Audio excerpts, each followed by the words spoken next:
Okay. Hello students. Yes. I think hope everybody will be able to hear me, right? So kindly in the chat box, please tell me if you're able to hear me. Just tell me in the chat box.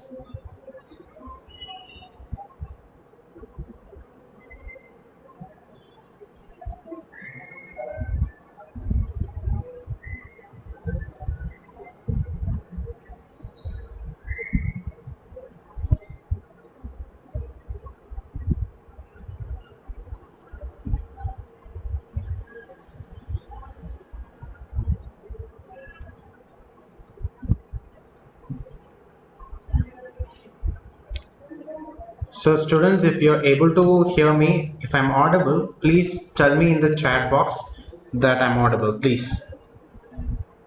Yes, thank you.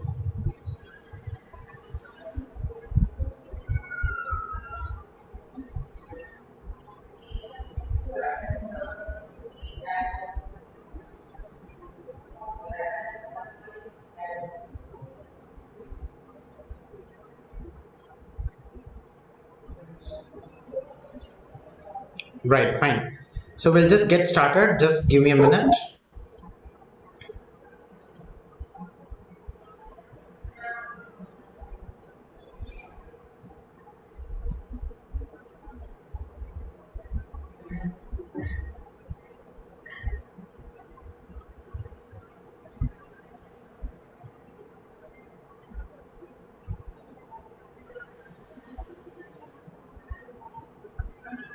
Right, fine.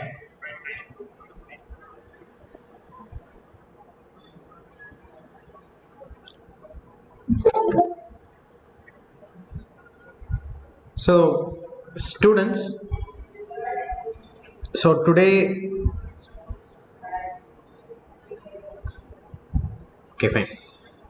So students, today what we will be doing is we are going to, look into, I think round one of InfyTQ is over.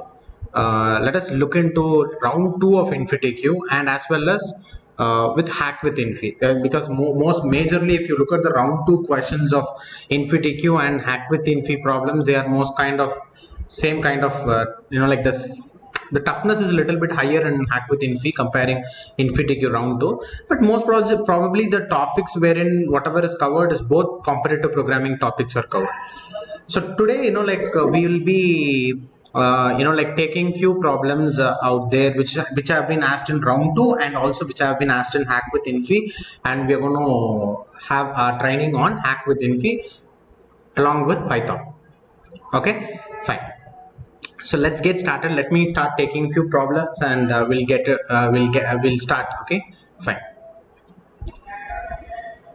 So students, today what we will be doing is we'll be discussing about dynamic programming. So first of all, I'm going to explain you what is exactly dynamic programming is all about, and also I'm going to take one problem called as longest palindromic subsequence, which is which has been asked in many of the companies, and especially when you look at InfyTQ round 2 as well as hack with Infy. If you consider, this question is very important, and repeatedly this question it will be appearing in many hiring contests because there are a lot of trickiness is there in the problem. So longest palindromic subsequence will be seeing, but before that let us get one introduction on what is exactly dynamic programming is all about. Okay, so let's get started. So first of all, let us have a a brief overview of what is exactly dynamic programming strategy. It's a strategy. It is an algorithmic strategy. Yes. Yes.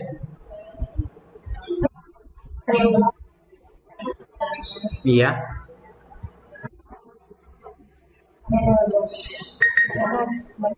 See, I have to ultimately go with the majority of people. So any one language I need to go with now. But the logic is same. You try to implement the same logic in Java, and if any help you want, you can ask. Okay. Yeah.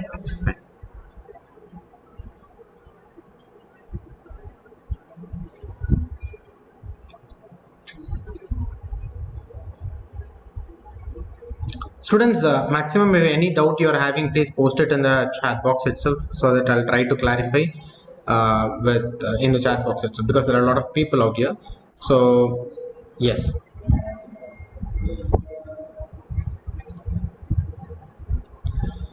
Right. So let us have a brief introduction to dynamic programming. So let us first of all understand what is this dynamic programming strategy is all about. So dynamic programming. So one example, if you have to take to understand dynamic programming, then the example is going to be obviously Fibonacci series. So like when you look at Fibonacci series, starting with 1, basically like Fibonacci series starts with 1, but people like from the base case they start with 0, but 0 is not inclusive in the original like numbers Fibonacci series. It starts with generally 1. So first Fibonacci number is 1, second Fibonacci number is 1, next it is 2, then 2 plus 1 3, 3 plus 2 5, 5 plus 3 8, 8 plus 5 13, then 13 plus 8 21, 21 plus 13 34, 34 plus 21 55, 55 plus 34 is going to be 89, then 89 plus 55 is equal to 144. Then keep on going, then it will keep on going. I think everybody knows this very basic Fibonacci series. It's a very basic concept that you could have learned in your first year itself. So now taking this Fibonacci series, we're going to first of all try implement this in terms of recursion. So when you want to implement this in recursion, you want to understand, you want to create a recursive formula. So when you look at the recursive formula, we want to find nth Fibonacci number. So any nth Fibonacci number you want, you have to find n minus 1th Fibonacci number and n minus 2 Fibonacci number, and you have to add both of them. For example, if you want to find this 144, then you take 89 and 55 and you have to add. That's a rule out here, right? So when you come for the formula, when you just look at the formula is going to be f of n is equal to f of n minus 1, f of n minus 1 plus f of n minus 2. F of n is equal to f of n minus 1 plus f of n minus 2. Okay, we are going to take n minus 1th Fibonacci and we are going to add n minus 2 Fibonacci, and we are adding both those things. We will be storing it in f of n. So now, using this recursive formula, let me draw a recursive tree, which is going to represent this complete finding of nth Fibonacci number. So let me take yes. So this is actually for finding f of 5. I have taken this note for just finding f of 5. Now, for finding f of 5, what we need to do for finding f of n, you need to find f of n minus 1 and then f of n minus 2, and you need to add it, right? So now for finding f of 5, I need to find f of 4 and f of 3. I need to add it. Okay, I need to find f of 4 and f of 3 and I need to add it. So if I want to find f of 5, then I need to find f of 4 and then I need to find f of 3. So find f of 4 and then find f of 3 and add both these things together.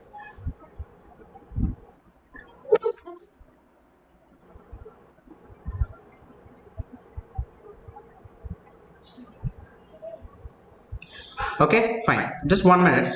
Just 1 minute, students.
Right, fine.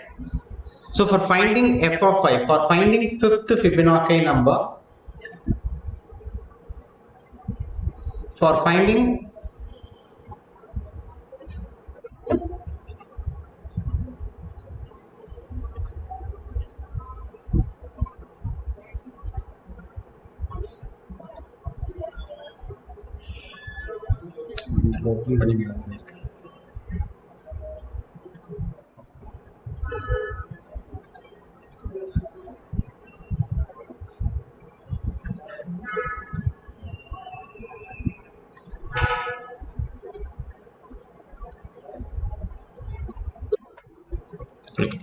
so for finding fifth Fibonacci number, we need to find fourth Fibonacci and third Fibonacci, and we need to add.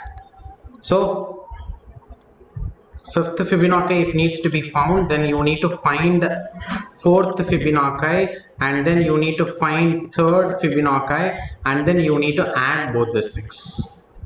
You need to add both these things. Okay, now coming to f of 4. Now I cannot directly get the value of f of 4. For finding f of 4, I need to find f of 3 and f of 2, and then I need to add it. So what I will be doing is, let me take two more notes. For finding f of 4, I need two things to be done. One is finding f of 3, the other one is finding f of 2 and adding both these things together. Okay, so first thing is I want to find f of 3, and then I need to take f of 2. So I need to find f of 3, then f of 2, and then I need to add both of them to get f of 4, Fibonacci of 4. Okay, so we need to get Fibonacci of 3, then I have to get Fibonacci of Fibonacci of 2, and I need to add both of them to get fourth Fibonacci number. The similar thing have to be applied for Fibonacci of 3 also. For Fibonacci of 3, if you want to find Fibonacci of 3, what we need to do? We need to find Fibonacci of 2 and Fibonacci of 1, and we need to add it. So I'll take this. For Fibonacci of 3,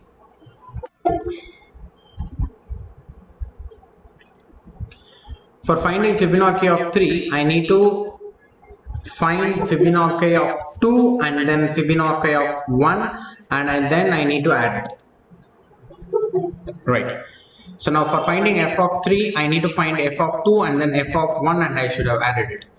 Okay, so there is a lot of connection between this Fibonacci series recursion and dynamic programming. We'll come to know that soon. Okay, so again coming here to Fibonacci of 3, here also to find Fibonacci of 3, what we need to do? We need to find Fibonacci of 2 and Fibonacci of 1, and we need to add it.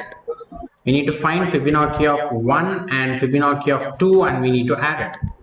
Right, so I find f of 2 and f of 1, and yes, I need to add both of them to get Fibonacci of 3.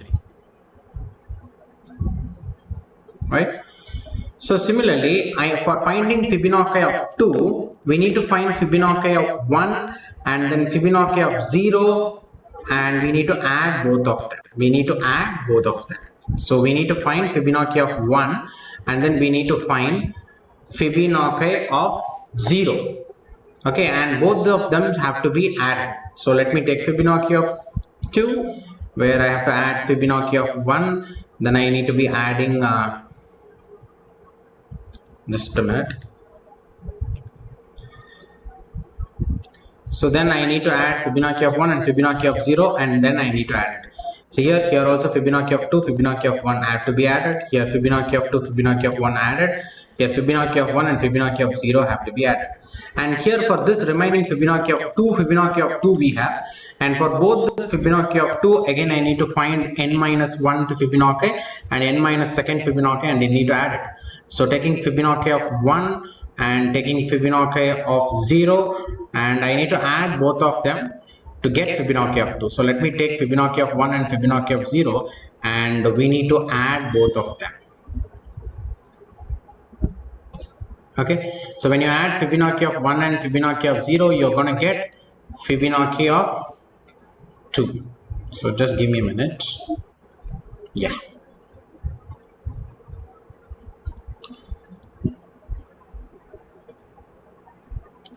Right. So same thing is also applied for this Fibonacci of 2 on here. So I have to find Fibonacci of 1, then I need to find Fibonacci of 0, and then I need to add both of them together to get Fibonacci of 2 here. So now if you look at the leaf of every tree, we are just having Fibonacci of 1 or otherwise Fibonacci of 0. Both are base case. Both their values we know it by default, so we are not further we are not proceeding further. After Fibonacci of 1 or Fibonacci of 0, we are not proceeding further, right? So 0th Fibonacci number is equal to 0 and 1th Fibonacci number is equal to 1. Okay, so this is the solution tree for finding nth Fibonacci number in the series. Now here I'm going to explain you something. This recursion is what generally called as excessive recursion. Okay, this is called as excessive recursion. Why it is called as excessive recursion? What is generally recursion is all about? Generally recursion is when a same function is called inside the function, you call it as recursion. When the same function is called inside the definition of the function, you call it as recursion. Now what is excessive recursion? If the same function is called for the same parameter more than twice inside the definition of the function, then it is called as excessive recursion. So in recursion, if the recursive call is done for the same parameter more than once, then I call it as excessive recursion. See, look at here. You have f of 3 here, twice you have your f of 3. Here there is one f of 3. Just a minute. Here there is one f of 3 available, and here also there is one f of 3 available. And when you take f of 2, here one f of 2, here second f of 2 available, third f of 2 is available, 3 f of 2. You look at f of 1 and f of 0, and a lot of f of 1 and f of 0. So same function for same parameter, if it is called more than once, then we call it as excessive recursion. And one more name given to it is also one more terminology with what we can define it as overlapping subproblem. Overlapping subproblem. What is this overlapping subproblem? See, actually when you look at the problem, finding 5th Fibonacci number is a problem actually. Finding 5th Fibonacci number is the actual problem. Then what is this f of 4, f of 3, everything? All these things are subproblems which is required to solve the problem. Am I right? F of 5 is the actual problem. Finding 5th Fibonacci number is a problem. But we were finding 4th, 3rd. What are they all called as? They are all called as subproblem. F of 4 is a subproblem. F of 3 is a subproblem according to f of 5. If f of 5 is a problem, then all the other nodes is all subproblem. F of 4, f of 3, f of 2, f of 1, f of 0, everything is a subproblem.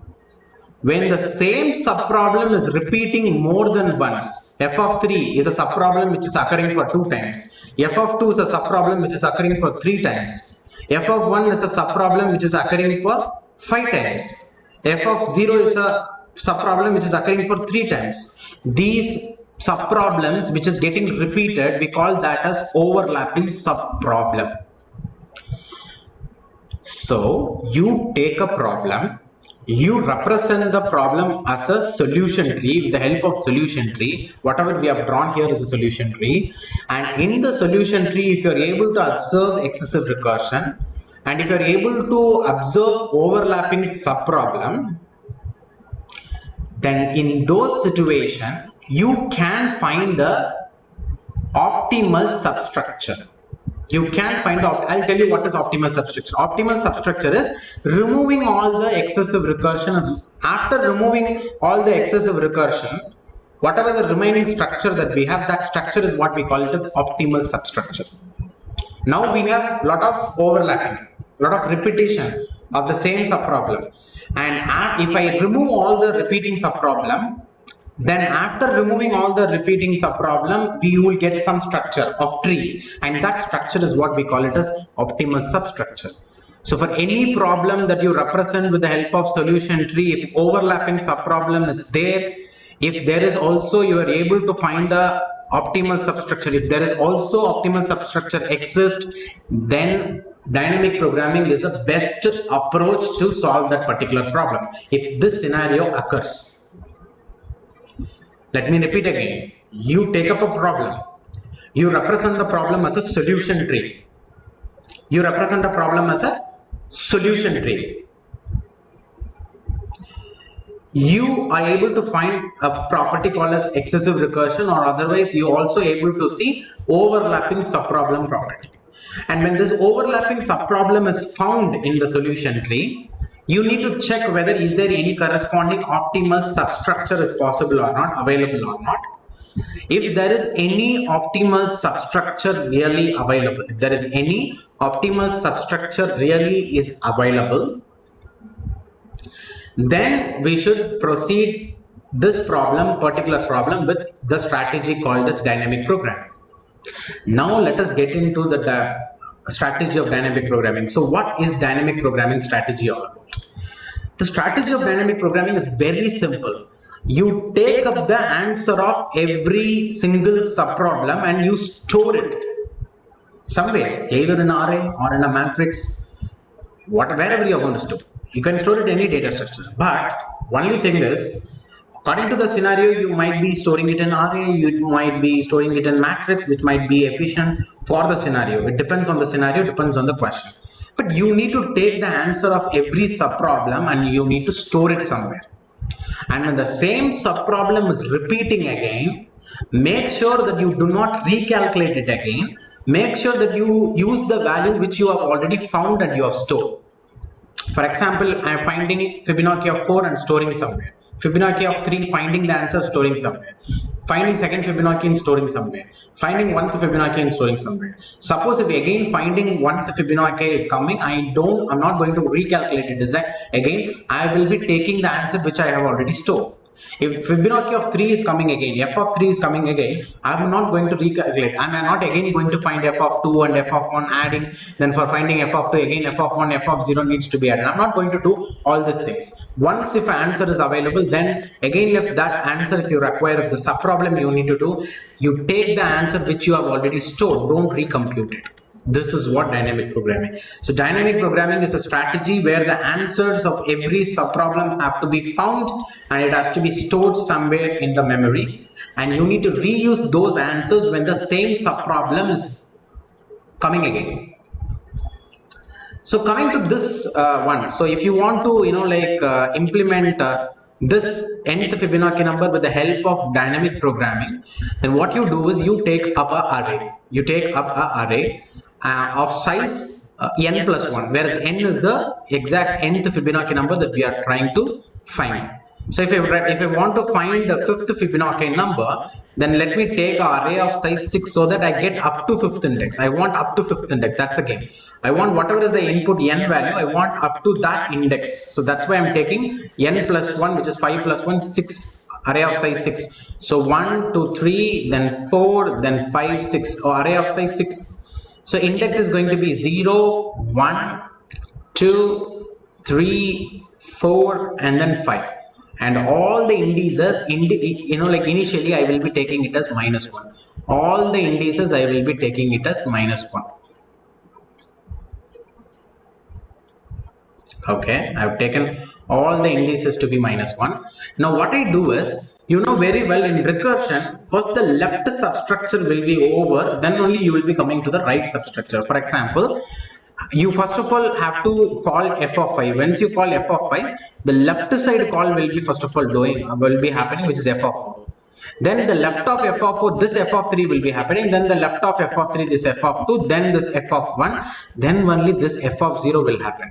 Then after finding both this f of 1 and f of 0, their answers have to be added and it has to be returned to f of 2. After finding the value of f of 2, now it's time to find the value of f of 1. Then add it and return the answer to f of 3. Then I have to go for finding f of 2. For finding f of 2, then again f of 1, f of 0. This should be the flow of execution in recursion that we might have already learned, right? So now what happens is, I have taken an array of size n plus 1 and I have taken all the individual index to be -1. I have taken all the individual index to be -1. Now what I does, I start from a first recursive call, which is f of 5. But before making a recursive call, I will check. Before making a recursive call, I will check whether whatever the parameter value, that index I will be reaching, and I'll check whether it is having -1 or not.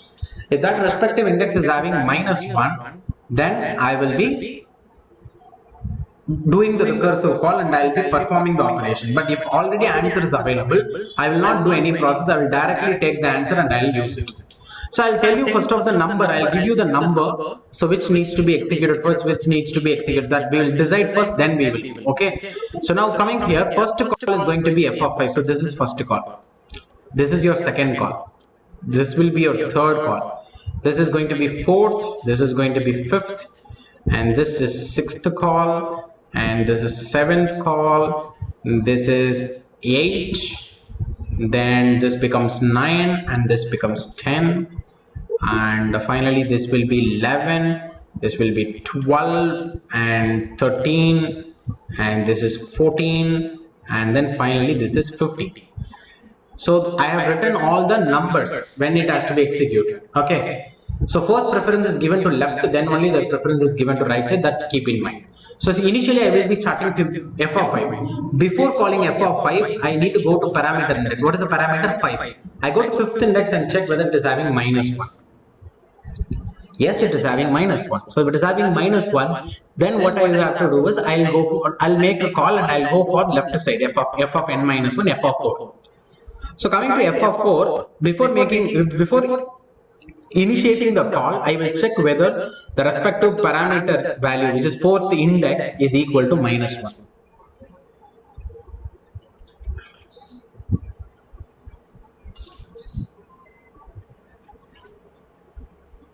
Okay, it is equal to -1. So now I think when I'm making this f of 4, when I'm calling this f of 4, look at the parameter. Parameter is 4. Go to fourth index, and I think you seem to find -1. Yes, if -1 is there, you have to proceed and you have to make the further call. So for f of 5, from f of 5, I'll proceed to the next call. Third call have to be f of 3. F of 3, what is the parameter? Parameter is 3. Third index is a parameter. And coming to this parameter, 3, what I have to? I will go to this index, third index, which is -1. So -1 means I'll proceed to the next call, which is f of 2. Go to second index. Second index is -1. Do the call, f of 2. Then I'll come for f of 1, and I know very clearly f of 1 is not available. Answer is not available, but I know very clearly that f of 1 is equal to 1. That's a base case. 1th Fibonacci number is equal to 1. 0th Fibonacci number is equal to 0. So I receive the value of f of 1. So when you receive the value for 1th parameter, you go to 1th index and change the value to the new answer. So what is the new answer that you have received, which is 1. So go to 1th index and change it to 1. Now after completing 5th one, then now which function I need to do? I need to go for 6th one, which is f of 0. And I know the answer of f of 0 directly, which is going to be equal to 0. F of 0 will be equal to 0. So when I receive the answer of 0th parameter 0, I need to go to 0th index and I need to change that value to 0. I have to change that value to 0. Okay, fine, done. Now after completing 6th one, what will happen? 5th, both f of n minus 1, f of n minus 2, both answers are found. Now you have to add both of them. So one has received value 1, the other one has received value 0. So 1 plus 0 equal to 1. So now f of 2 will be receiving answer 1, because f of n equal to f of n minus 1 plus f of n minus 2. So f of 1 and f of 0 will be equal to f of 2. So f of 2 is receiving 1. So go to second index. Whenever a parameter is receiving a receiving answer, you go to that respective index and store the answer whatever you have obtained. Now already we have finished 6th function call. Now 7th function call, which is f of 1. And no need to make f of 1 call, because before making a call I need to go to that particular index. I need to check. I go to 1th index and check. It's not -1. Already I have the value of f of 1. So no need of making that recursive call. I'll be directly taking the answer to be 1. Then I take this 1 and add it with this f of 2, 1. So 1 plus 1 is equal to 2. So f of 3 will be receiving 2. So go to third index. Third index is receiving an answer actually. Third index is receiving 2. So go to third index, and in third index I will be, yes, giving 2 here. Now next call. So after third index is receiving, next call is going to be 8th call, which is f of 2. before making this call f of 2, okay, before making, see, one thing keep remember, f of 1 I didn't make any recursive call because already one index I have the answer, so I did not make any recursive call. Now coming to f of 2, I think f of 2 already in second index I have the answer, so no need of doing this recursive call. So this will not be happening. If this is not happening, its own child also will not be executed. But instead of this f of 2, already answer is available in second index, which is equal to 1. So I take this 1, and that 1 adds with f of 3 2. So 2 plus 1 is added, you get 3, and that 3 will be received by this f of 4. So you go to fourth index and change the value to 3. Go to fourth index and change the value to 3. Now you need to proceed with, after executing Fibonacci f 4, after finding the answer of f of 4, you need to now find the answer of f of 3, and if you find it, you can add it with the f of 4 answer, which is 3, and you can find f of 5. So before making f of 3, I need to check third index, whereas already answer is available, so I no need of making all this recursive calls. Okay, instead of f of 3, directly I can take the answer from third index, which is equal to 2. Now add this 2 with this 3, f of 4 and f of 3, 3 plus 2 is added, and finally f of 5 will be equal to 5. So go to fifth index and change the respective value to 5. So now what happened actually? Now for every function, 5 parameter, only one function called, 4 parameter, only one function, 3 parameter, only one function, 2 parameter, only one function, 1, 0. For every parameter, only one function we are having now.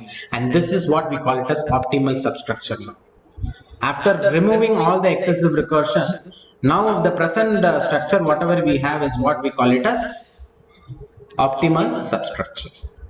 Now, how many iterations could have occurred?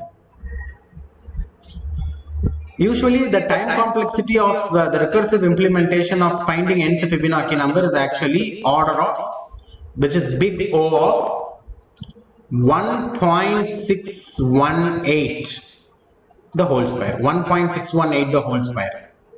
Okay, it's not theta. It is actually, sorry, it is not big O. It is actually theta, which is average. Averagely, it is 1.618 the whole square. But in big O, which is in the worst case, approximately it can reach up to 2. You can write, sorry, not power 2, it is power n. So it is going to be 2 power n. So it is going to be big O of 2 power n, usual one. Because approximately you see 1.618 the whole power n node you are able to see here. That much amount of recursive call could have happened, that much amount of node you could have been able to see. But now you look at here, f of 5 only 1, f of 4, f of 3, f of 2, f of 1, f of 0, only 6 recursive calls. 6 means which is equal to n, input n plus 1, that's what I'm saying. So we are reducing it to now linear time. Because whatever is the input, only that many number of times we are going to hereafter iterate. Okay, if you're trying to find 6th Fibonacci, 5th Fibonacci, then 6. If you're trying to find 6th Fibonacci, then you have to take 7 recursion you have to do. It's like n plus 1 recursion calls, or n plus 1 process have to take place. So what we have done, we took up a problem, we represented it as a solution tree, and we observed a lot of excessive recursion is there and overlapping subproblem is there.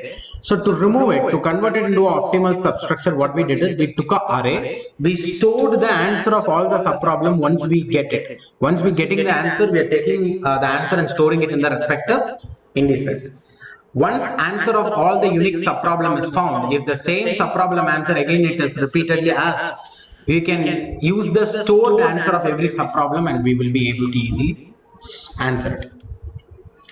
So now the present time complexity is actually order of big O of n, where the old one is big O of 2 power n. So if you look at the comparison between order of big O of n and big O of 2 power n, it's very, very, very huge. The difference is very huge.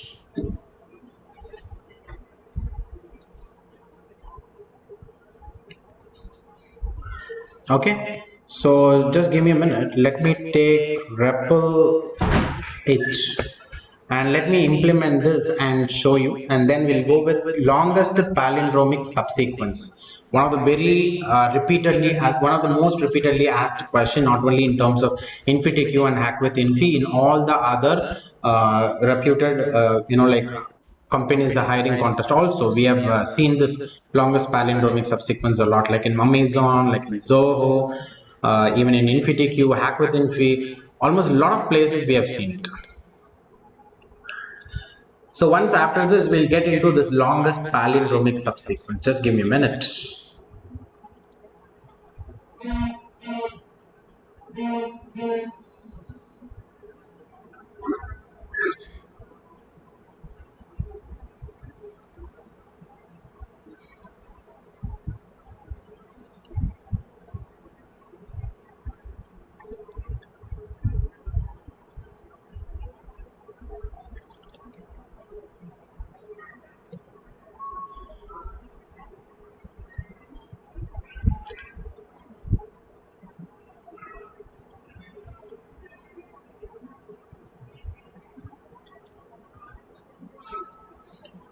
Okay, fine. Just give me a minute.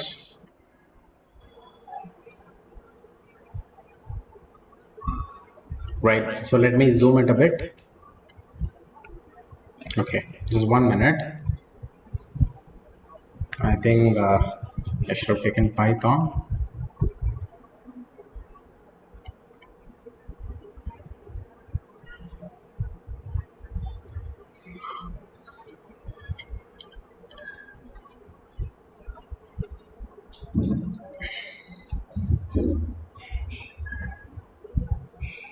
Okay, so first of all, I'll take the normal implementation of finding nth Fibonacci number in the series.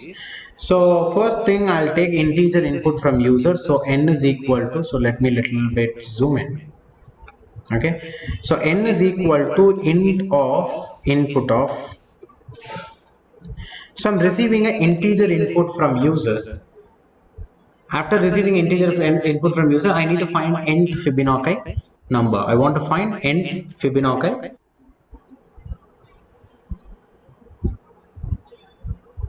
Okay, so what's the usual way of implementing it? The recursive way of implementing def RUC of.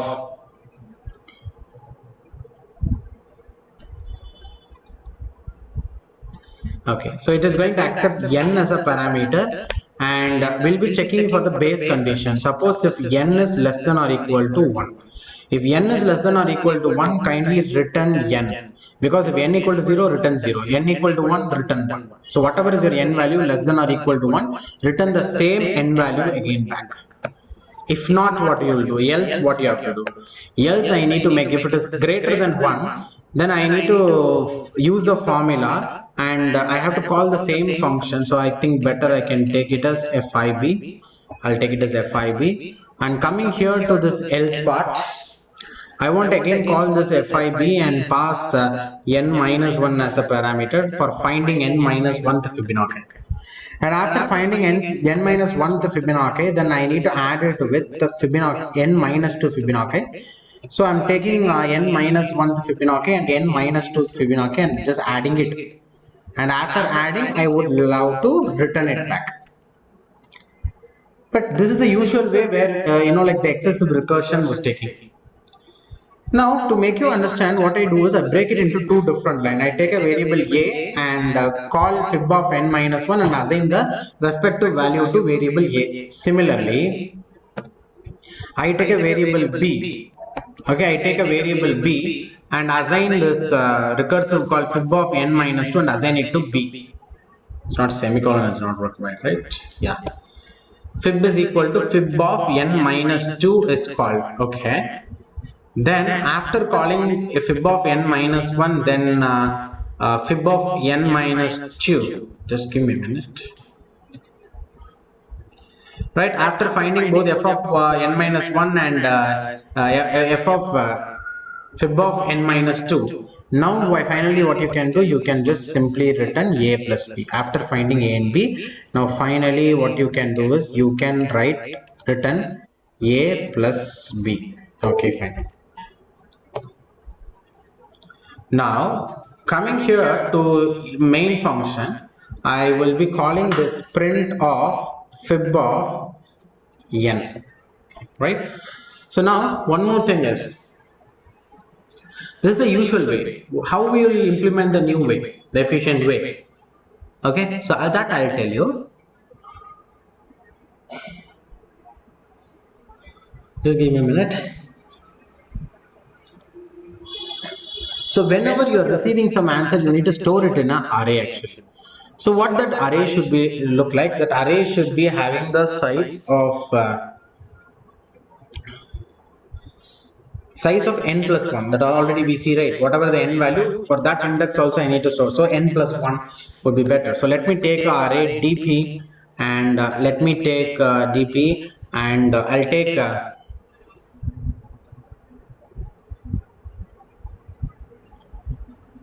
just a minute.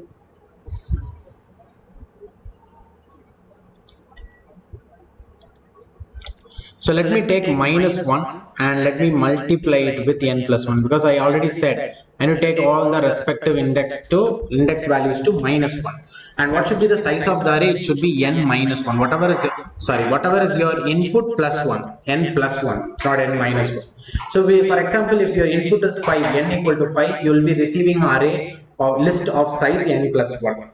Okay, fine. So after taking this dp, now what I'll be doing is I have to pass n value as well as I need to pass the dp value. This dp value also I need to pass. So here, let this function accepts the parameter dp first of all, right? So now in this dp array, what we need to do is, suppose if you find nth Fibonacci number, either 1 or 0, what I need to do first of all, you just visit the array dp and exactly go to nth index. N means here the condition is n less than or equal to 1, so either n will be equal to 0 or otherwise n will be equal to 1. So exactly to that particular index I will be taking n as the answer. Okay, because of the written n, so dp of n is equal to n.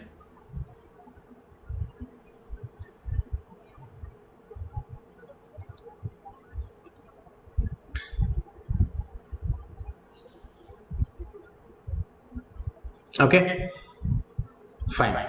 So once this written n means I got the answer. If n equal to 0, answer is 0. If n is equal to 1, answer is 1. So if dp of n 0 or 1 means answer also will be either 0 or 1. Now here also, when you add a plus b, you're getting the answer. So here also what I will do, I will take dp of index n and I'll store this a plus b. I'll store this a plus b. Then after that I will return I'll return dp of n. Okay, I'll return dp of n, which I have mentioned there. But here what you do here is, I'll be checking if, because at one point of time your dp is completely filled. So what we need to check is, we need to check if dp of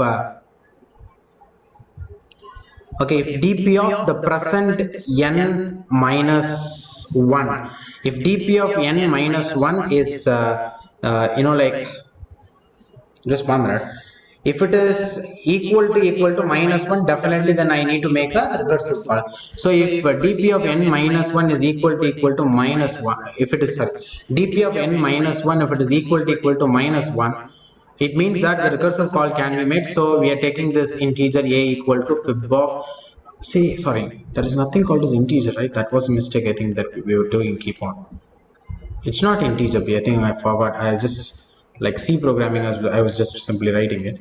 So if dp of n minus 1 is equal to minus dp of n minus 1 is equal to minus 1, then I take I call this Fibonacci of n minus 1 and I just assign it with a.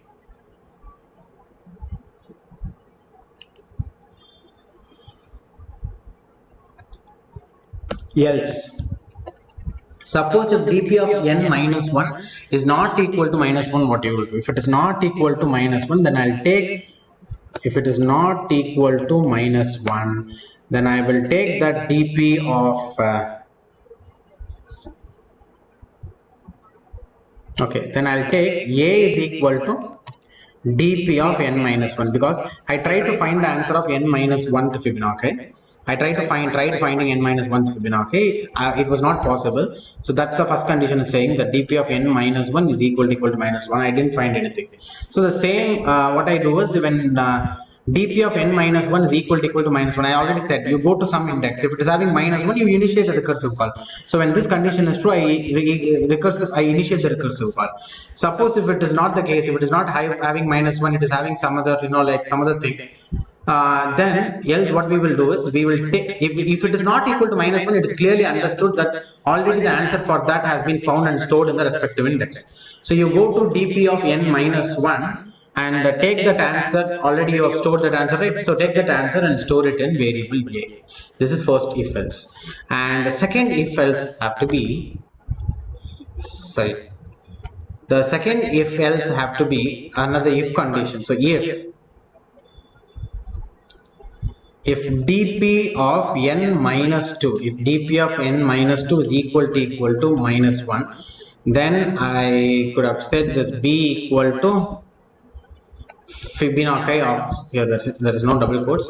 So if dp of n minus 2 is equal to minus 1, minus 1 means what we can do, if we found minus 1, then it means like we can, so if the value is minus 1, then which says clearly that we can proceed by calling the recursive function. So this recursive call will be executed.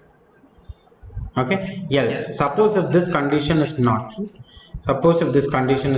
what we need to do, we need to now take that fib of n minus 2, whatever value is available, that we need to take. So dp of n minus 2, all it is taken. Now after coming out of if else, definitely a value could have been found, b value could have been found. Adding a and b is the answer of dp of n. So after storing the answer, you go to dp of n and you are storing the answer, and after storing the answer, you are returning that dp of n also, right? So now what happens is, whenever you are recursively calling, also pass dp along with that, because it becomes a second vital parameter. So n minus 2 comma dp here also. So let us try doing this, and finally let me give for example sixth Fibonacci number is 8 exactly. So then seventh Fibonacci number is, so if sixth Fibonacci number is 8, what is seventh Fibonacci number, which is 13, right? So it's like we'll start from first, we'll start here 1, okay, then first Fibonacci, then second Fibonacci is also 1, third Fibonacci number is 2, then fourth Fibonacci number is 3, and fifth Fibonacci number is 5, and then sixth Fibonacci number is equal to 8, and keeps on going. So it's perfectly finding the nth Fibonacci number. It's perfectly finding nth Fibonacci number.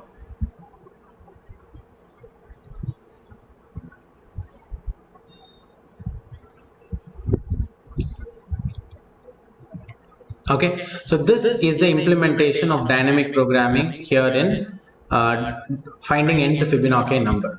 Okay, so just a minute, student, just a minute.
Okay, fine.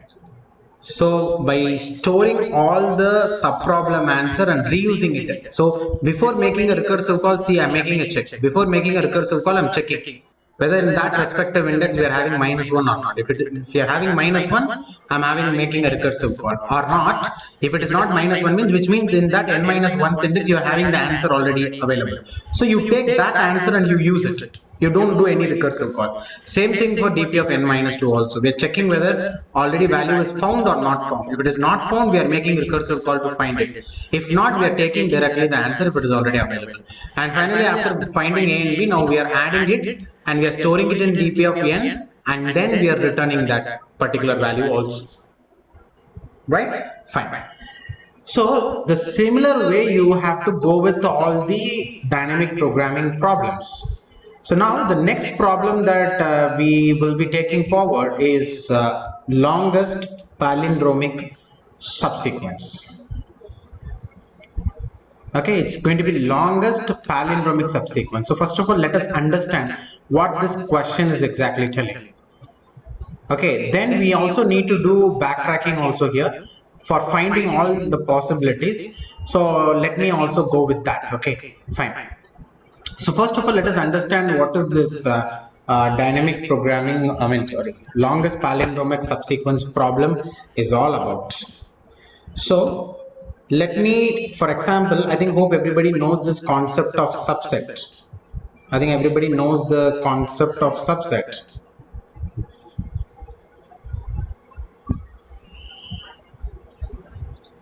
So for example, I'll take a subset and tell you, I'll take a subset 1, 2, 3. I take a set which is having 1, 2, 3. Now I want to find all the possible subsets. I want to find all the possible subset. What are all subset here?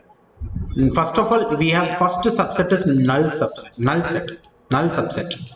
Second, 1 is an individual subset. 2 is an individual. Okay, 2 is an individual subset. Then 3 is an individual subset.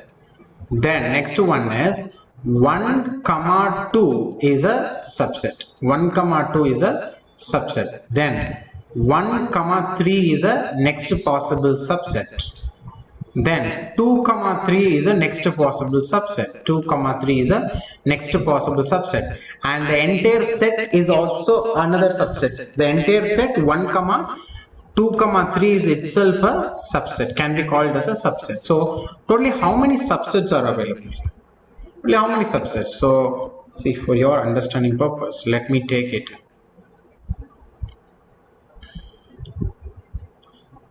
Okay, let me take here. So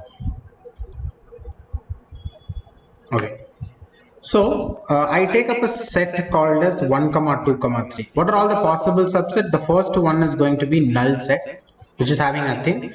Then second set is going to have only 1, a separate subset. Then 2 individual subset.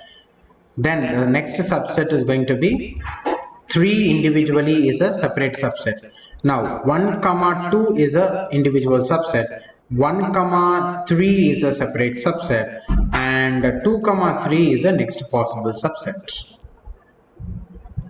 Now, after completing this 2, 3, now the entire set 1, 2, 3 can also be considered as a subset. So, totally how many subsets that you are able to see, including null set I'm asking. So, 4 plus 3, 7 plus 1, 8. Totally 8 possible subsets for a set which is length, for which length is equal to 3. For a set of length 3, we are able to see 8 possible subsets. So there is a formula. So for any subset with length n, any set with length n, okay, any set with length n will be having totally 2 power n possible subsets. 2 power n possible subset. Okay, I think with this understanding, let me tell you something. Let me take the problem. Let me come to the problem. Longest palindromic subsequence. Longest palindromic subsequence will be giving you a string. See, for set we call it a subset. For sequence we call it a subsequence. I'm going to take a sequence. Sequence is going to be strings. The same subset concept only is here subsequence. Okay, so when you take a string, there will be lot of subsequences available. Subsets will be available for the string. Right? Same thing if you apply it for ABC, what will happen? ABC, what is a possible, like for ABC, what will be the possible, possible subset?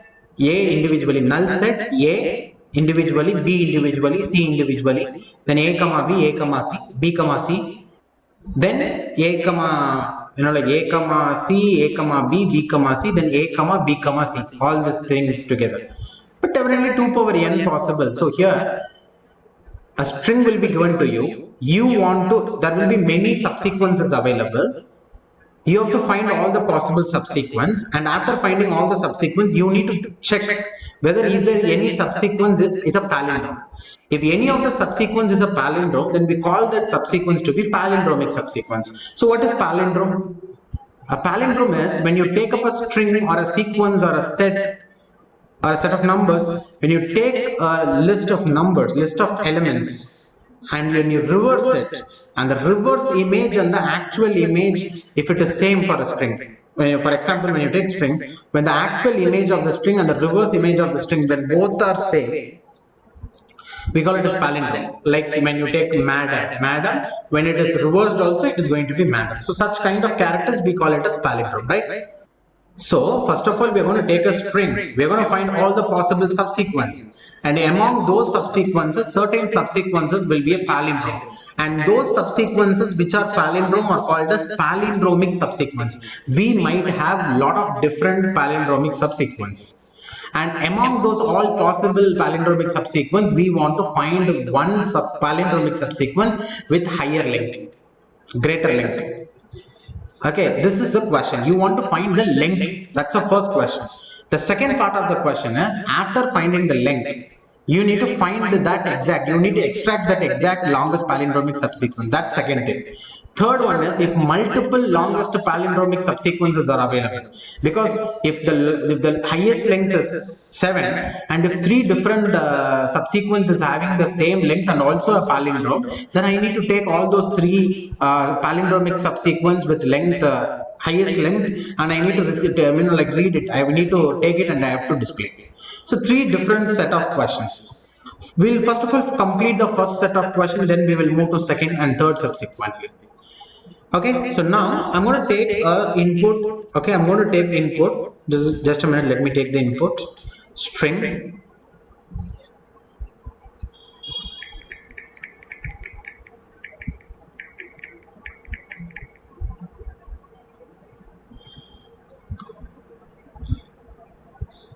Just a minute.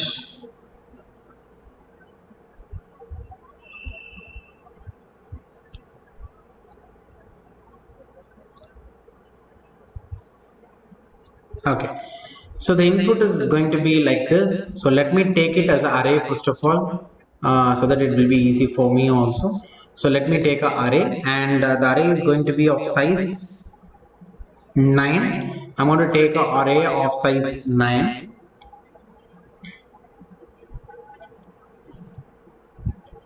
So let me take an array of size 9. So 1, 2, 3, 4, 5, 6, 7, 8, and then 9. So we have taken an array of size 9. We have taken an array of size 9. So here it is going to be index 0, then index 1, then index 2, then index 3, index 4, then index 5, index 6, index 7, and then index 8. I'm going to take a string, set of characters. Okay, character array. Consider it like a character array. Okay, so 0th index I'm going to take B, one index is also going to be B, then it will be A, B, C, B, C, A, B. Okay, B, then C, then A, and then B. So we have taken a string of length 9. If you're taking a string of length 9, how much possible subsequence will be there? 2 power n, where n is the length of the sequence. So 2 power 9 possible subsequence will be there. So if you want to generate all this 2 power 9 possible subsequence, it is going to take 2 power n time. The time complexity will become big O of 2 power n, which is the worst kind of time complexity. Now, to reduce its time complexity, now what we will be doing is, we will be storing the answers of your subproblems and we'll be reusing it again. I'll tell you how we are going to do this, where we are going to store the answer, everything. So actually, we are going to store the answer exactly here in matrix. So first thing is, we are going to take a matrix. So keep in mind that we are going to take a matrix. Okay, done. I'm going to take matrix. And for this matrix, if you look at, what should be the number of rows and what should be the number of columns?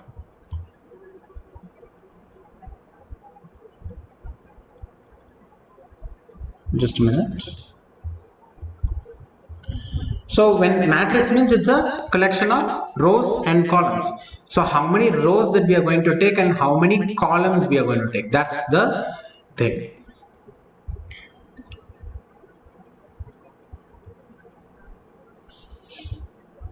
Okay, so what we are going to do is, we are going to take like a square matrix. What is the length of this array? The length of this array is actually equal to 9, so which is from 0th index up to 8th index.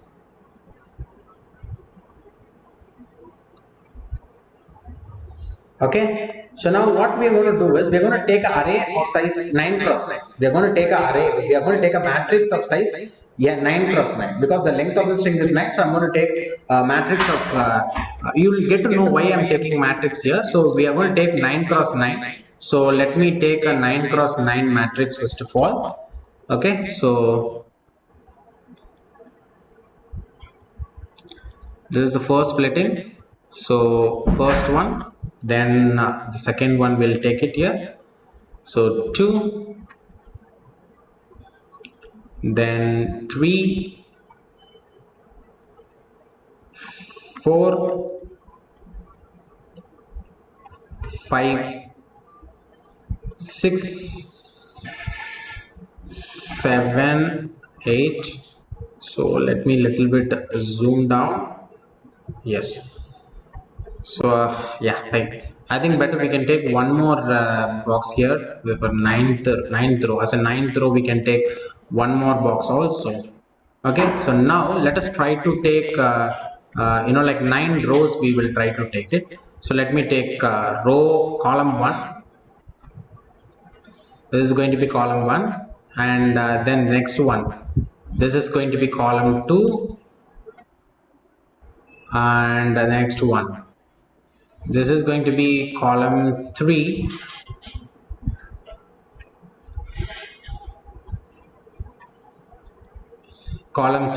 and it is going to be, see, first of all, let me take all the columns, rows and columns, just wait up to that. So it's going to be column 4, column 5,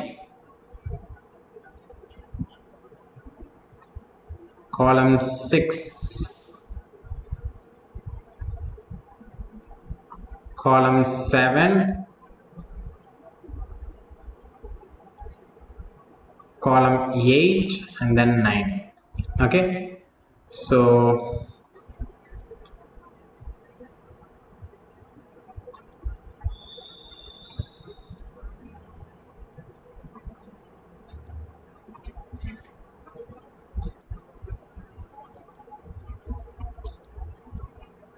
okay, so I've taken now a 9 cross 9. Okay, I've taken a 9 cross 9 matrix now.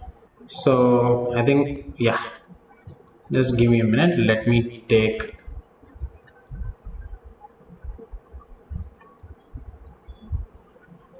yeah, so here is this 9 cross 9 matrix is available. Okay, so now coming here to this 9 cross 9, I think 1 minute.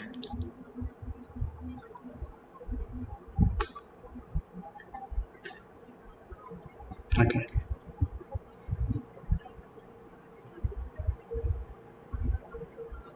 Okay, 1 minute. Yes, I think better this height might help us. Yes. So now there above, there you see for every column we have taken one character. For every column we have taken one character. Similarly here, for every row, 0th row, 1th row, 2nd row, 3rd row, then 4th row, 5th row, 6, then 7, and then 8. For every row, we want to take this corresponding character as well. So here the 0th index character is B, then the 1th index character is also B, 2nd index character is A, and the next character is going to be B, and next character is C, and next character is B. 6th index I have C, and 7th index I have A, and 8th index I have B. Okay, fine.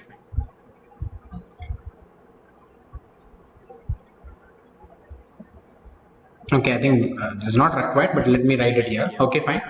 So now here if you look at what we are going to do in this matrix is, suppose in for example I'll tell you in 0, 3 what I will be storing the answer for the string starting from 0th index up to 3rd index. What is in this particular string, what is the maximum palindromic subsequence? What is the length of the maximum palindromic subsequence? I think in this one BAB is a palindrome, am I right? BAB is a palindrome. One subsequence here, it is a palindrome. Then another subsequence, if you look at it, this BAB is also a palindrome. So if you want to, you will be finding the answer of the 0 to 3, this entire string, and you will be storing it in 0, 3 cell. So in 2, 2 what you do? In 2, 2 I store the answer of only A, because starting index 2, ending index 2. Okay, so then if I want to store the answer of BC, I have to store it in 3, 6. So for whichever string I need to store the answer, I should take the starting index as a row index and the ending index as a column index, and I should exactly go to that particular cell and I need to store the answer. Okay, see, first thing if you say, first thing what I'm going to do is, I'm going to take the minimum length. We are going to take the minimum length subsequence and first of all find the answer. So the minimum length subsequence, palindromic subsequence is what I'll tell you first of all. The minimum length is all this individual character. All this individual character is separately a subsequence. Am I right? When you take 1, 2, 3, 1 is the individual subset, 2 is the individual subset, 3 is the individual subset. Similarly, B, when you take a single character, you can able to call it as a palindrome, because when it is a single character, you reverse it also the same character you will be getting. When you have a single character, when you reverse it also you will be getting the same value. Okay, so you can call a single character to be a subsequence as well as you can call it as a palindrome. So it will become a palindromic subsequence of what length? Of length 1. So where I need to store the answer of just B, which is starting at index 0, ending at index 0. So I have to go and store that answer in 0, 0 cell. Because for this single character B, I have to store the answer in 0, 0 because starting index is also 0, ending index is also 0. So I'm taking the answer. What is the length? The length is 1. Similarly, take the next character B. That is, every individual character is a palindromic subsequence of length 1. So where the answer of this one index character I need to store in 1, 1. In second index character 2, 2, 3, 3, 4, 4, 5, 5, 6, 6, then 7, 7, 8, 8. Why we are storing complete diagonal with 1? Because every individual character is a subsequent and also it is a palindrome with length 1. And I said, when I was telling, when I was starting, I said, if I want to store the answer of the CAB, where I need to, so if you want to store the answer of any string, you get to know the starting index and ending index. So starting index 6, ending index 8. So go to 6, 8 cell. Go to 6, 8 cell and store the answer out there. So when you take only a single individual character, starting index and ending index will be same. When the starting index and ending index is same, then it is what called as this diagonal. So the complete diagonal I have stored it with completely 1. And make sure before starting, take all the index to be 0. Take all the index to be 0 by default. Then you overwrite with your own answer. Okay, so let me fill all the cells with 0, and when you get some answer, then you can better overwrite it. Okay, fine.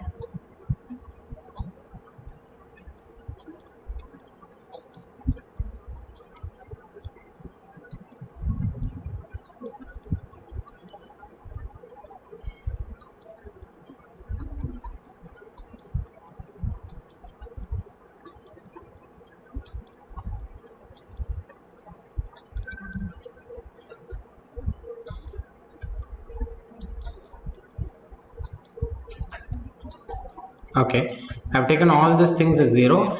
This remaining things also I have to take it 0, but let me continue. But every index have to be with 0. So now we have substituted the entire diagonal with 1. Now I have taken all the subsequence with length 1. So look at carefully. We need to actually, we could have already formed this substructure. Like we should have checked whether any overlapping subproblem is available or not. We could have at least checked that actually. So for example, let me take this string. The string is B A B C. So B A B C A B. So I have taken this string B A B C A B. Now I am going to divide this into 2 parts. In one part I am going to take only this character, which is I am going to ignore the last character and I am going to take the remaining part. B A B C A. I need to find the answer of this separator. Then I will ignore the first character and I will take the remaining part, which is B A B C A B. So in one of the part I have removed last I have ignored last character. The other part I have ignored the first character. Similarly, I will be doing it repeatedly again.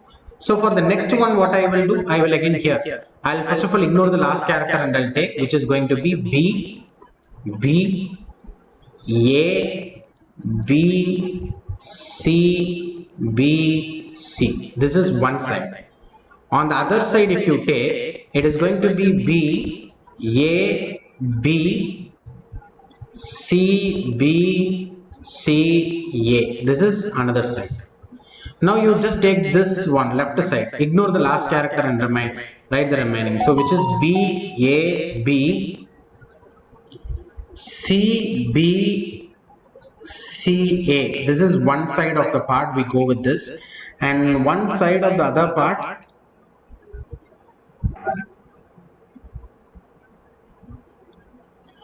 The next part, second part will be A, ignoring the first character, let me take the remaining part, which is AB CB, which is AB CB CAB.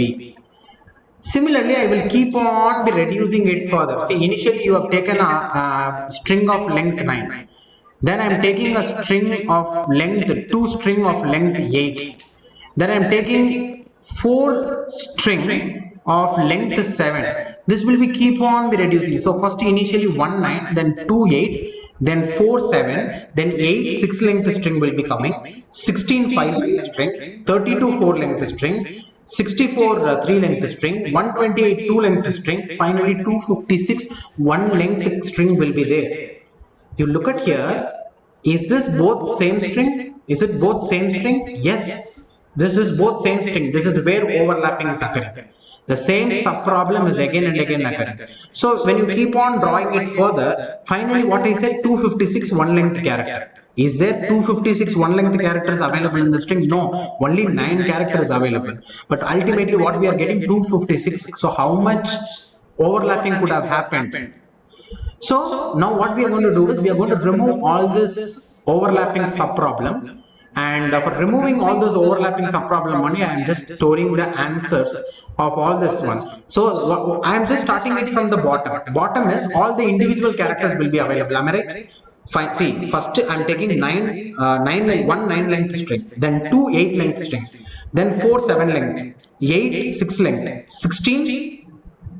Okay, see, 1 9 length, 2 8 length, 4 7 length string, 8 6 length, 16 5 length, 32 4 length, 64 3 length, 128 2 length, and 256 1 length string. So the bottom part is, the base part is actually 1 length string. So that is the reason why I started with finding the length of all the 1 length character. Now what we need to do, we have to find 2 length. We need to find 2 length. 2 length in the sense, this BB, we need to find the answer of BB. Then we need to find the answer of this BA. We need to find the answer of this AB. We need to find the answer of BC. Like this, we need to take all the adjacent 2 length characters we need to take, and we need to find the answer of them. Okay, so now I'll take one thing. One thing I'll do is I'll take I in 0th index and I'll take J in 1th index. Now what I'm going to do is, I'm going to compare both your, only for this 2 length I'll tell you, you're going to compare this ith index and jth index character. If both the characters are same, then you can say definitely we are going to find a palindromic subsequence with length 2, if both the characters are same. I think now perfectly 2 length, both the characters are same. So what I can do is I can take 2 and I can write it in 0, 1 cell, because this string starting at index 0 ending at index 1, so I go to 0, 1 and I store 2, saying that a 2 length palindromic subsequence is available. Then at every step what I do is, in every step I'll move this I, j simultaneously, one step rightward. So I will be moving to 1th index and j will be moving to 2nd index. Okay, I will be moved to 1th index, j. Is it both the index same? No. If both the index is not same, we will not be able to form a 2 length palindromic subsequence. If 2 length palindromic subsequence is not possible, then what I have to do, either I need to take B as the 1 length subsequence or A as the 1 length palindromic subsequence. So let me go with just simply 1. That is, in 1, 2, we are able to, from string BA, we are only able to see a subsequence, palindromic subsequence with only length, only with length 1. We are able to see only the palindromic subsequence with length 1. Okay, so now I'll move it. I think hereafter there is no adjacent characters which is equal, same. So hereafter for all the other things, the answer is going to be definitely 1. Okay, so for the next string is 2, 3. For 2, 3, the answer will be 1. 3, 4, answer 1. 4, 5, answer 1. 5, 6, answer 1. 6, 7, answer 1. And then 7, 8 is also answer 1. Right? So why we have done this? Because all these adjacent characters, if you take, though no other characters is equal, if it is equal only, we can able to form a palindromic subsequence of length 2, but here it is not possible, so we are not going to do it. Okay, so now I will give you a shortcut of how this matrix can be filled with one example. I'll take one example and I'll just tell you what needs to be done. Okay, see, one scenario that I'm going to put forth is, I have a string, a palindromic string with length. I already have a palindromic string with length 3. Suppose let me assume that I am adding a character. Let me assume that I am adding a character, two characters, one to the front of the string, in front of the string, and another to the back of the string. So both, for example, let me consider both are going to be same character. Already I have a string with length 3, which is a palindrome, and now I am adding two same characters, one at the front end and the other end. What will happen? The new string will also be a palindrome, because we are adding same character at the starting and also at the ending. Since we are adding two same characters, definitely it will be again a palindromic string only. Palindrome, it will be a palindrome. But what is the difference? The length could have been increased by 2 because two new characters are coming in. Two characters, extra characters are coming in. Already you have a palindrome of length 3. Now 2 characters have been added and it is still a palindrome. So the new palindrome length I can say 3 plus 2 equal to 5. 3 plus 2 equal to 5. Keep this in mind. Okay, keep this in mind. So keeping this in mind, let me again go to a matrix and let me tell you one thing. Now let me take next string. For example, I'll take okay, next one more scenario I will take. One more scenario. This is one scenario, you keep this in mind. Let me take one more scenario, whereas I'll have to take B, A, C, B. Okay, B, A, C, B. Okay, well, 1 minute. Okay.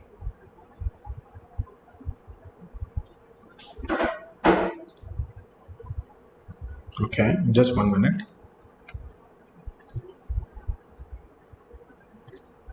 Okay, I'll take one substring from the question itself. I'll take one substring, a subsequence from the question itself. Let us take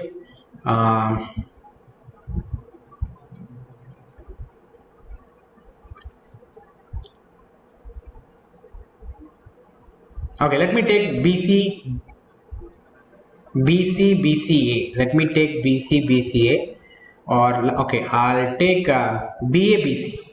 I'll take BABC better. Okay, so let us assume I'm going to take BABC, and let me BABC. What is the index of BABC? That also let us check here. So what is the index of BABC? The index of BABC is 1, 2, 3, 4. Okay, so the respective index of BABC is 1, 2, 3, 4. Perfect. Now what you say is, see, I take this first character and last character and then I combine I check whether both the characters are same. If suppose both the characters are same, look at this scenario. If first character and last character both are same, you check what is the length of this substring, length of the palindromic subsequence for this middle string. You will have definitely the answer, because first of all, you are completing the answer of all 1 length subsequence. Then you are completing the answer of 2 length. Then only you will go to 3 length, then 4 length, then 5 length. So now you are trying to find 5 length subsequence. So before that, definitely you could have found the answer of 3 length subsequence and you could have stored somewhere. Okay, so you will definitely have the answer of this BAB somewhere. The answer of BAB could have stored 3. Somewhere it could have been storing 3. Now you find this first and last character to be same. What you can do, you take the answer of this middle string and add 2 to it. You will get the answer for the present string, which is equal to 5. This should happen only if your first character and last character is same. If your first character and last character is same, leave those character and take the middle string. And the answer of this middle string you will already could have stored here, which is what is the length of the palindromic subsequence, highest length palindromic subsequence for this BAB. This answer you could have stored somewhere. Find the answer and add 2 to it, because one character on the left side, 2 characters on the other character on the other side. You're adding 2 same characters inside. That is why I said that you already have a palindrome of length 3, and if you're adding one character to the left and the other character to the end, both characters same character, what will happen? With the existing new string also will be a palindrome, and the length will be increased by 2. Same thing. Now, if the first character and the last character is not same, what you need to do? If the first character is not same, last character is not same, okay, leaving this 4 length string, I will take the 2 3 length string which is inside. The 2 3 length string which is available is, leaving the last character, I will take the remaining one. That is what usually we were doing in the tree, right? We leave the last character and take the remaining as a separate string, BAB. And we leave the first character and we take the remaining string as a one part, which is ABC. Before coming to 4 length string, you could have found the answer of both this 3 length string. So this 3 length string will be having some answer and this 3 length string will be having some answer. Find which one is actually maximum. So whichever is maximum, let us take that as the answer of this entire BABC. Let me repeat it again. If the first character and the last character is same, take the middle string. Find, already you could have stored the answer of that somewhere. Find the answer of it, add 2 to it and take that as the answer of the entire string. One case, if the ith index character and jth index character is same. Suppose if ith index character and jth index character, if it is not same, what should happen? You should divide that into two subs. See, if you're taking a 4-length string, then you need to divide it into two 3-length string, and you need to find the answer of both the string will be available. You take the answer, find which one is greater, that will become the answer of the present 4-length string. This is one case.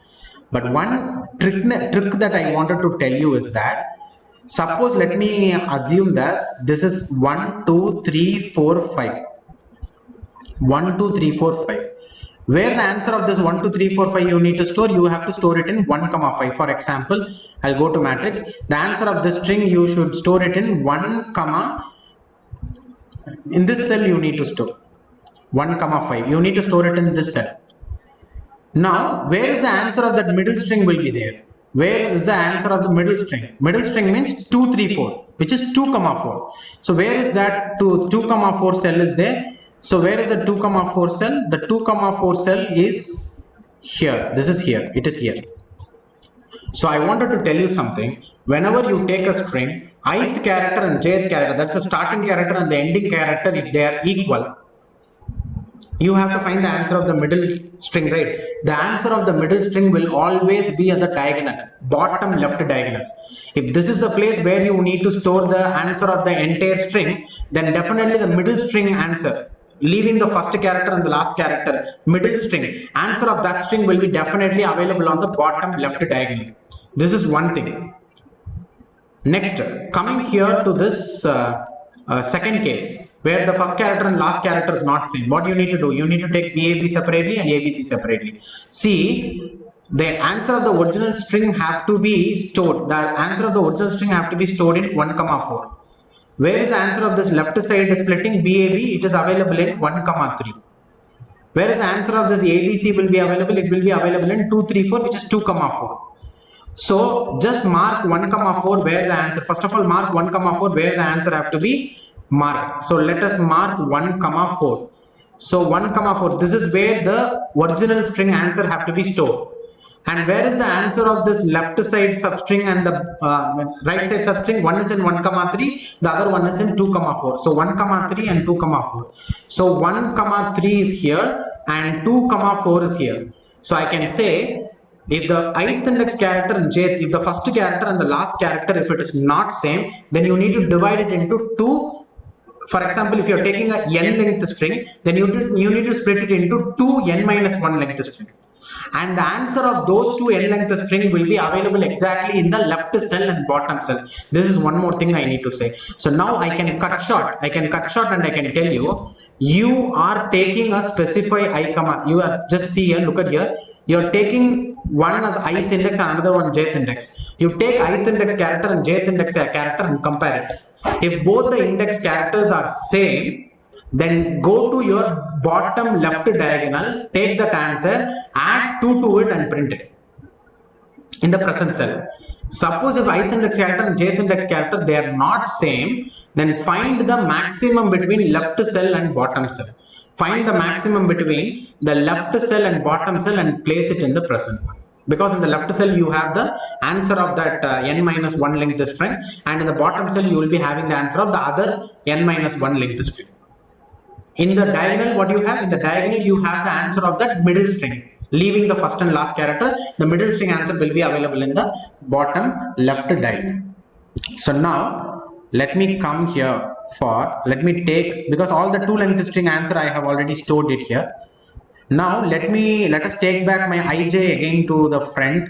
Let me take this ij. So now I will be taking my I 0th index and j is going to be from second index, because I have finished all the 2 length string. Now I have to start 3 length string. Now coming here, is it ith index and jth index same? No. If both are not same, what you should do? You should find the maximum of left and right, because in the left cell you have the answer of this bb, which is 2, and in the bottom cell you have the answer of this 1 comma ba. So which one is having the higher answer? bb. So BBA, if you take this entire 3 length palindrome is not possible, but now at least 2 length palindrome is possible. So just find the maximum between left and bottom and place it here. Next, I'll be moving I and J simultaneously. So my I will move to 1th index and my J will be moved to 3rd index. Now comparing this ith index and jth index, both the character is same. Both the character same. What I need to do? I need to find the answer of middle string and I need to add 2. So now the present cell to 1, 3 is where you need to store the answer. What is the bottom left diagonal? 1. So that is the exact answer for this middle string A. So add 2 to it. So 1 plus 2 will be equal to 3 and that 3 needs to be printed in the present 1, 3, I, J index. Now what you need to do? You need to move both of this simultaneously one step forward. So now I should be taken to the 2nd index and J should be taken to 4th index.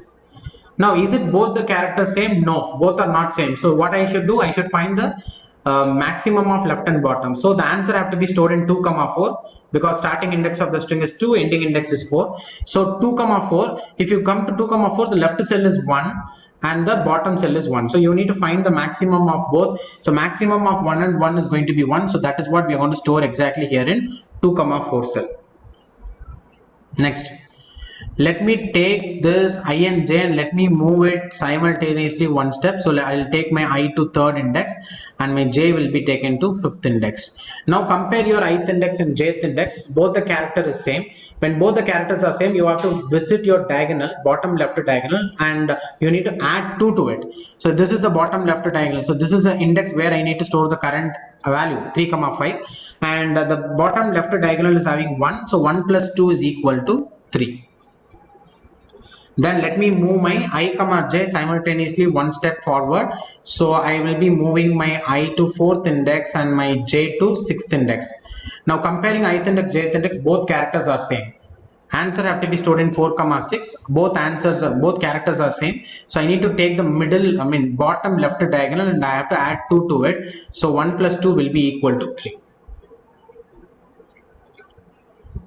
Okay, so the next one, I need to be moving this I and J simultaneously one step forward. So I will move to 5th index and J will move to 7th index. So now I will be available here in 5th index and J will be here in 7th index. Is it both the characters same? Not at all. So find the maximum between left and bottom, which is 1. Maximum is 1 and place it in the current cell. You just move your I, J simultaneously one more step forward. So your I will be taken to 6th index and J will be taken to 8th index. So I will be here in 6th index and J will be here in 8th index. So comparing ith index and jth index, both characters are not same. So when both character is not same, then I have to take the maximum of left and bottom. So maximum of left and bottom is going to be 1, right? Now once J reaches the end of the array, again revert back your I and J back where I again starts from 0 and J now should be starting from 3rd index because you have already found the answers of all 3 length string. All the 3 length string answers have been found. Now you have to start finding the answer of 4 length. Then you have to proceed with 5 length, then 6 length, then 7 length, then 8 length. Finally, you will get the answer of 9 length with the answer of all these things. So now taking I0, J equal to 3, both the index characters are same. When both are same, what we need to do? We need to go to diagonal element, we have to add 2 to it. So 1 plus 2, 3. So 3 will be coming here in 0, 3. So now move your I and J simultaneously by one step. So I will be coming here to 1th index and J will be here in 4th index. So now comparing both this I and J character, both are not same. If both are not same, we need to find the maximum of left and bottom. So left cell 3, bottom cell 1. Maximum of 3 and 1 is 3. So I'll take 3 and I place it here. Again now move your I and J by one step. So my I will be now reaching 2nd index and J will be reaching 5th index. Is it both the characters same? No. Then find the maximum of left and bottom. Left to 1, bottom 3. So maximum is equal to 3. Again move your I, J value simultaneously. So whereas your I value will be now here in 3rd index B and J value will be available in 6th index C. So both the characters, third index character and sixth index character, both are not same. So you need to find the maximum of left and the bottom, which is both 3. So maximum also will be equal to 3. Next, again move your ith index and jth index simultaneously. Move your ith index and jth index simultaneously. So you will be reaching, I think finally you finished 4, okay, just give me 1 minute. I think finally you've done with 3, 6. So now I have to go with 4, 7. So my I will be at 4 and my J will be at 7. I think now both the characters are not at all same. So when both the characters are not same, I need to find the maximum of left and bottom. 3 and 1 is 3 is a maximum. I take 3. Next, I move my I and J, same thing simultaneously. I will be reaching 5th index and J will be reaching 8th index. I think now both I and J character both are same. When both are same, you go to diagonal and you have to add 2 to it. So diagonal 1 adding 2 to it will make it 3. So I'm going to fill it. This entire diagonal you see completely filled it with 3. So all the 4 length string is also over. So now let us take the same I comma j back. Let us take the same I comma j back. So let me take this I to 0th index, and now my j will be starting from 4th index because we have start taking 5 length string. Here out of 6, 7, 8, 9, only few more is there. So now ij, is it both the characters same? No. Then take the minimum, find the maximum of left and bottom, which is 3, and store it. Now move your I and j simultaneously. Move your I and j simultaneously. My I will be reaching 1th index and j will be reaching which is 5th index. So I think now taking 1th index and 5th index element, I think both the characters are same. When both the characters are same, you go to the diagonal and add 2 to it. So the diagonal is going to be 1. Adding 2 to this 1, you get 3. So we are filling it with 3. Okay, so now I move both my I and j values simultaneously. Let me move my present I comma j. Present I is in 1th index, j is in 5th index. And if I move it, my I will be reaching 2nd index and my j will be moving to 6th index.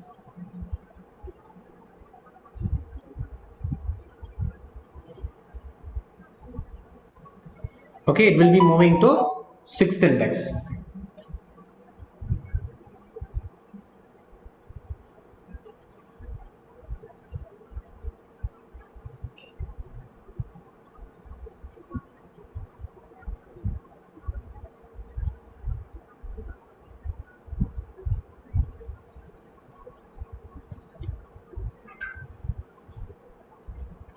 Okay, so I is going to be 2nd index and j will be here in 6th index. Comparing both the characters, both are not same. So I need to find the maximum of left and bottom, which is going to be 3. So I fill it 3 here.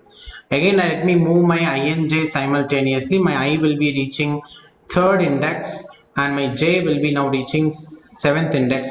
Both the characters are not same. So again, maximum of left and bottom, which is going to be 3. Maximum of left and bottom is 3.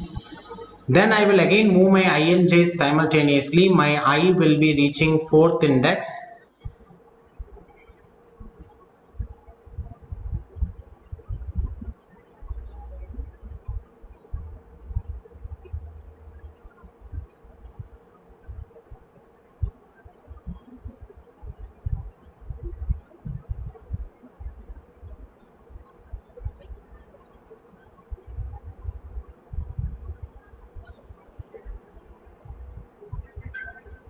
Okay, right. So now I'll take my I to 3rd index and j to 8th index. 1 minute. No, it's going to be I is going to be there in 4th index. Okay, I to be in 4th index and j to be in 8th index. So now both the characters are not same. So find the maximum of left and bottom. It is again 3. Now once j reaches the end, take it back, revert it back to the starting of array. So where again I starts with 0th index and j is going to start with 5th index. I'm going to take my j from 5th index. Now ith character and jth character, because I start taking 6 length strings now. So now both the characters are same. So when both the characters are same, I need to go visit diagonal and I need to add 2 to it. So 3 plus 2 will be equal to 5. Okay. Then I'll move my I and j simultaneously. My I let my I be in 1th index and J be here in 6th index. Is it both the characters same? No, not at all. So you have to find the maximum of left and bottom. So left cell 3, bottom cell is 3, so maximum is equal to 3. Then after this I need to simultaneously move my I and j. So my I will be moving to 2nd index and my j will be at 7th index. So now my ith index and jth index character both are same. So when it is same, I need to visit the diagonal column and diagonal value have to be added with 2. So 3 plus 2 will be 5. So the present value will be 5. Then again move your I and j simultaneously by one position. So I will reach 3rd index and j will reach 8th index. So now again ith index character and jth index character both are same. So go to diagonal, 3 is there. So add 2 to it, you will be getting 5. So when j reaches the end, you have to revert back both your I and j to the starting of the array. So I will be coming here, and j will be starting from 6th index because I have started taking 7 length string. Both I and j characters are not same, so find the maximum of left and bottom, which is 5. Store it here. Next, you take the next 1th index is I and 7th index is j. Both the characters are not same, so find the maximum of left and bottom, which is again 5. Then move your I to 2nd index and j to 8th index. Both the characters not same. Again the maximum of left and bottom, which is equal to 5. So all the 7 length string is over. Now let us go with 8 length string. There will be 2 8 length string. Let us take that. So let me take my I again from 0 and j will be starting from 7th index. Is it 0th index and 7th index character same? No. So find the maximum of left and bottom, which is 5. Store it here. Then move your I and j simultaneously, I to 1th index, j to 8th index. And now present ith index and jth index character both are same. So go to diagonal, you have 5 and add 2 to it, you will be getting 7. Store it here. The 2 8 length string is also over. Now finally we are going to find the answer of the entire string, which is 9 length string. So I in 0th index and j in 8th index. Both the characters are same. Find the answer of this middle, bottom left diagonal and add 2 to it, you will get the answer of 9 length string. 5 plus 2 7. So you can say clearly that there exists a 7 length palindromic subsequence. Okay, manually looking. So this is the answer finally you have to say, which is the length of the longest palindromic subsequence. And now which subsequence is doing this actually? Which subsequence? BABC. BABC, so here BABC BAB. Okay, BABC BAB. This is the subsequence of length 7, which is a palindrome. Again, when you reverse it, again it is BABC BAB. From the first also it is BABC BAB. See, how to extract it is a separate question. How to extract this particular string is a separate question. Okay, is a separate question. So this is BABCBAB is actually the palindrome. This is the palindrome. This is the longest palindrome. So now the present task is to just find only the length. The present one is just to find only the length. So now let me go to the compiler and let me now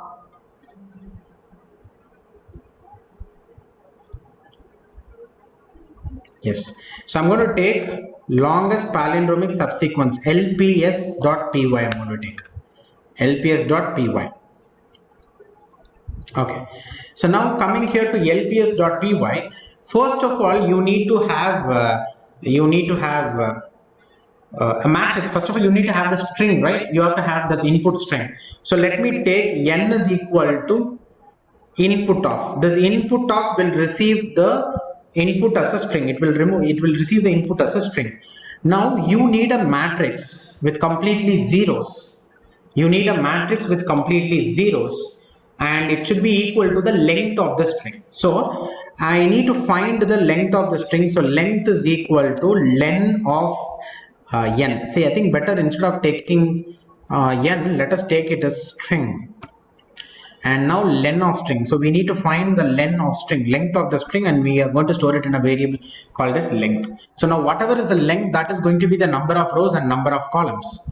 So let me take mat is equal to empty list, And now what I'm going to do is I'm going to take like length number of rows, and every row I'm going to take length number of elements I'm going to take, and I'm going to append it inside mat. I'll show you how I'm going to do it.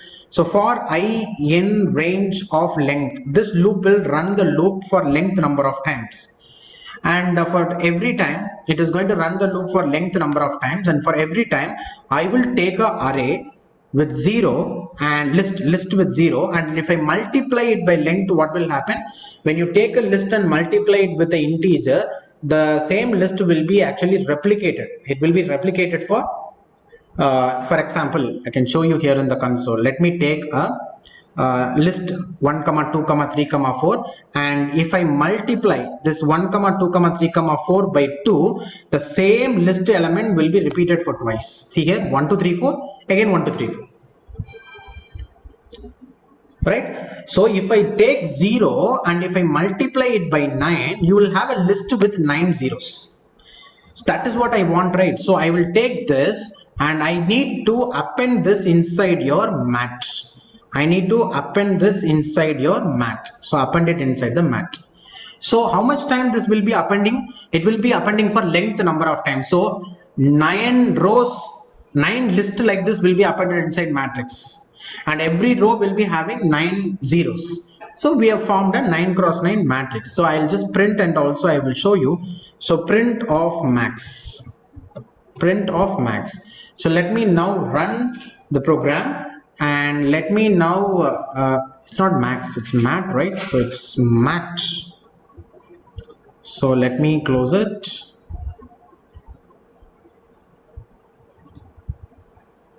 Okay, let me stop. Yeah, let me execute it now. So let me give the input. The input is going to be BB, ABC, BC, AB. So this is a string that we have taken, for example, which is of length 9.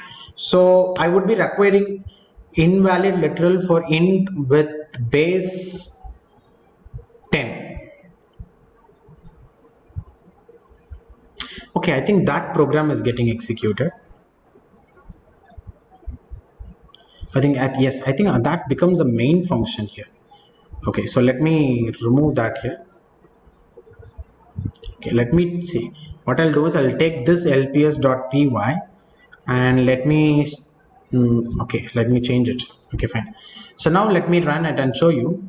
Same thing, I'm executing it. The input is bb, ab, c, bc, ab, a 9 length string, and when I look at it, it is creating a matrix, and matrix is having 9 rows, 9 columns here. So we have got it. Okay, so now after this, after creating an empty matrix with completely zeros, now we need to start the process. Where we need to start the process? First of all, we need to take all the diagonal and we have to set it to 1. All the diagonal will be definitely equal to 1. So how to find diagonal?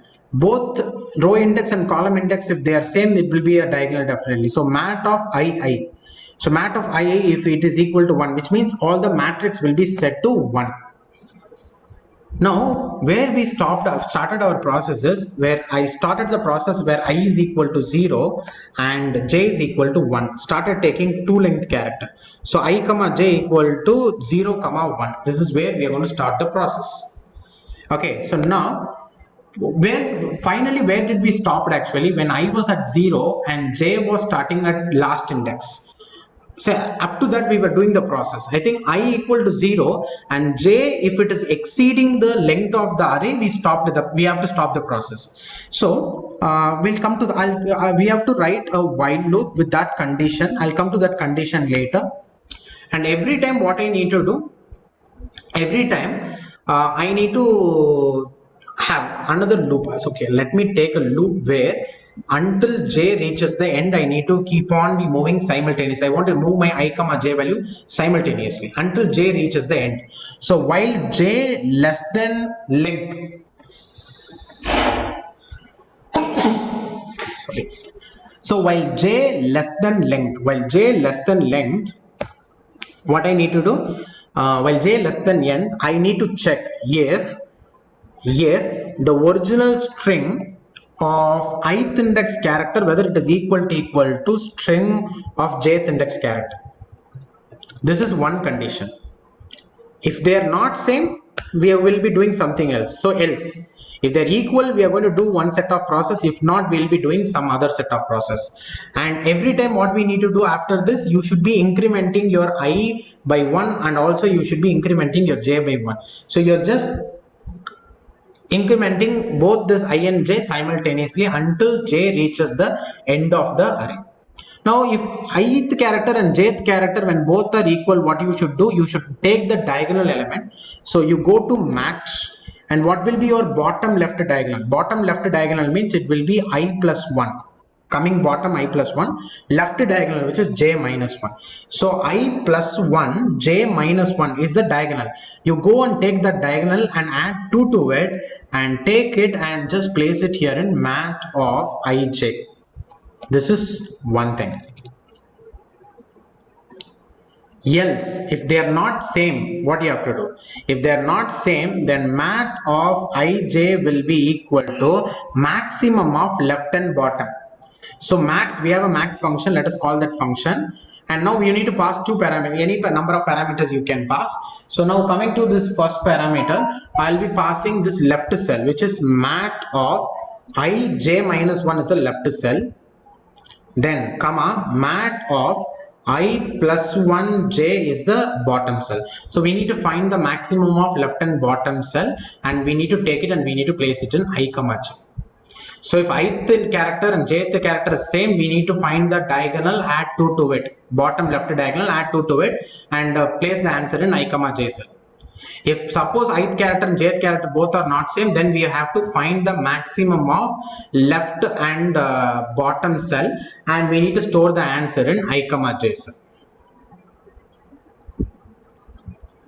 Okay, so this is just one single iteration, starting I equal to 0 and j equal to 1, keep on incrementing simultaneously by 1 and reaching the end of j, reaching the end of the array. This is a single process. Once j reaches the end of the array, what you need to do, you need to revert it back again to I to 0 and j should some other value. So what I do is, initially I take k equal to 1. Now look at here, what I'm trying to do is, one more loop I'm going to write it outside, because I have whatever I have written here, this loop is completely for single iteration. Okay, so now I'm writing this entire concept inside another while loop, where if after completing this while loop, what I should do is, I should again take back, I should increment by k by 1. What is this k? Why do I need to increment it by 1? Because first time your j is equal to 1, next time your j should be equal to 2, next time j should be equal to 3, starting with 3, then j should start with 4, and so on, right? So this k is going to tell where the j value is going to start. So every time before starting the process, I'll make sure that I comma j is equal to 0 comma k. So whatever the present k value, from there only your j should be starting. Okay, I'll keep on doing this. When I have to stop it, when my I is equal to 0 and k, when my I is equal to 0, not I is equal to 0, I think I would say when my k is equal to length, when my k is equal to, because k means if it reaches greater than the last index, if it is moving out of the last index, then I can stop the process. So if k is equal to length, which means we are out of the index, because up to length minus 1 only we will be having the last index. So we are moving out of the index. So if k is less than length, I'll keep on continuing. If k becomes equal to length, then the process have to be stopped. And now what you do is, you run a loop for I in range of length, then you just simply print mat